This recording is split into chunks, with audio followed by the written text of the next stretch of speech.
നമ്മളോടൊപ്പം royal drive എന്ന കേരളത്തിൽ ഒട്ടാകെയുള്ള പ്രീമിയം പ്രീ ഓൺഡ് കാറുകളുടെ ഷോറൂമിൻ്റെ MD ശ്രീ മുജീബ് റഹ്മാൻ കൂടി ചേരുന്നുണ്ട്. ശ്രീ മുജീബ്, ഇപ്പോൾ ഒരു പക്ഷേ ഈ നിലവിലെ പ്രതിസന്ധി അല്ലെങ്കിൽ നിലവിലെ ആശങ്കകളൊക്കെ ഏറ്റവും ബാധിക്കാൻ പോകുന്ന ഒരു ബിസിനസ് ഏരിയ ആയിരിക്കും പ്രീ ഓൺഡ് കാറുകൾ എന്നത്. അത് താങ്കളുടെ സ്ഥാപനം ഉൾപ്പെടെയുള്ളവർ അത് പ്രീമിയം കാറുകളായതുകൊണ്ട് അത്ര കണ്ട് ബാധിക്കില്ലായിരിക്കും. ഒരു പക്ഷേ അധികവും ഡീസൽ ഉപയോഗിക്കുന്ന കാറുകളൊക്കെ ആയതുകൊണ്ട്. പക്ഷേ താഴെത്തട്ടിൽ ഇന്ത്യയിൽ വളരെ സജീവമായ ഈ പ്രീ ഓൺഡ് കാർ വിപണിയെയൊക്കെ ഇതെങ്ങനെയാണ് നിലവിൽ ബാധിച്ചു തുടങ്ങിയിട്ടുണ്ടോ, ഈ ആശങ്കകളും വാർത്തകളും ഒക്കെ? തീർച്ചയായും ഇതില് ആദ്യം ഇതിന്റെ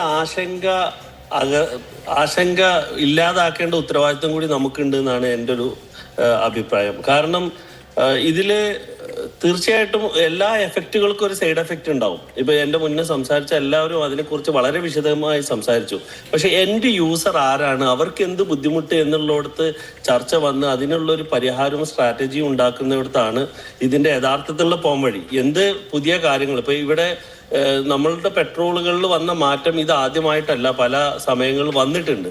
പക്ഷെ ഇന്ന് ഇത് ഏറ്റവും കൂടുതൽ ബാധിക്കുന്ന സാധാരണക്കാരായ ഒരുപാട് പഴയ വണ്ടികൾ പ്രോപ്പറായിട്ട് സർവീസ് ചെയ്യാൻ സാമ്പത്തിക ബുദ്ധിമുട്ട് ഉള്ള അത്തരം ആളുകളെയാണ് ഇത് കൂടുതൽ ബാധിക്കുന്നത്. അപ്പൊ ഈ എത്തനോൾ ചേർന്നത് കൊണ്ട് വാഹനത്തിന് വരുന്ന കേടുപാടുകളെ പരിഹരിക്കാൻ വേണ്ടി ഒരേ സമയം സർക്കാരിൻ്റെ ഭാഗത്തുനിന്നും അതേപോലെ മാനുഫാക്ചർ ഭാഗത്തുനിന്നും ഒരു സപ്പോർട്ട് കിട്ടിയാൽ ഇത് വളരെ സിമ്പിളായിട്ട് പരിഹരിക്കാൻ പറ്റുന്ന ഒരു കാര്യമായിട്ടാണ് എനിക്ക് തോന്നുന്നത്.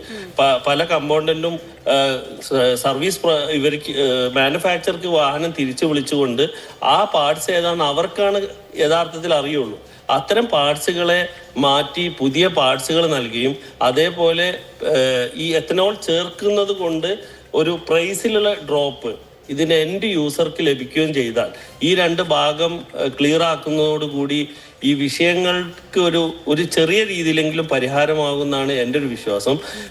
ഇത് ആളുകൾക്ക് ഭയങ്കരമായ ആശങ്കയുണ്ട്, പ്രത്യേകിച്ച് ഞാൻ നേരത്തെ പറഞ്ഞ പോലെ സാധാരണക്കാരായ ആളുകൾക്ക്. അപ്പൊ ഇതിന് പോംവഴികൾ എന്ന് പറയുന്നത് ഇത് മെയിൻറ്റെയിൻ ചെയ്ത് കൊണ്ടുപോയാൽ മാത്രമാണ് പോംവഴി. അത് എക്സ്പെൻസീവ് ആണ്.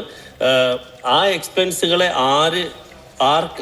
ആർക്ക് വേണ്ടി അവർ ആ എക്സ്പെൻസ് സ്പെൻഡ് ചെയ്യണം? ഈ പെട്രോൾ അടിച്ചത് കൊണ്ട് ആ എക്സ്പെൻസ് സാധാരണക്കാരൻ വഹിക്കുന്നതിന് ആരാണ് ഉത്തരവാദി എന്നുള്ളതിൻ്റെ ഉത്തരം നോക്കി, അല്ലെങ്കിൽ ആർക്കാണ് ഇതിൻ്റെ ബെനിഫിറ്റ് രാജ്യത്തിന് തീർച്ചയായിട്ടും ഉണ്ട്.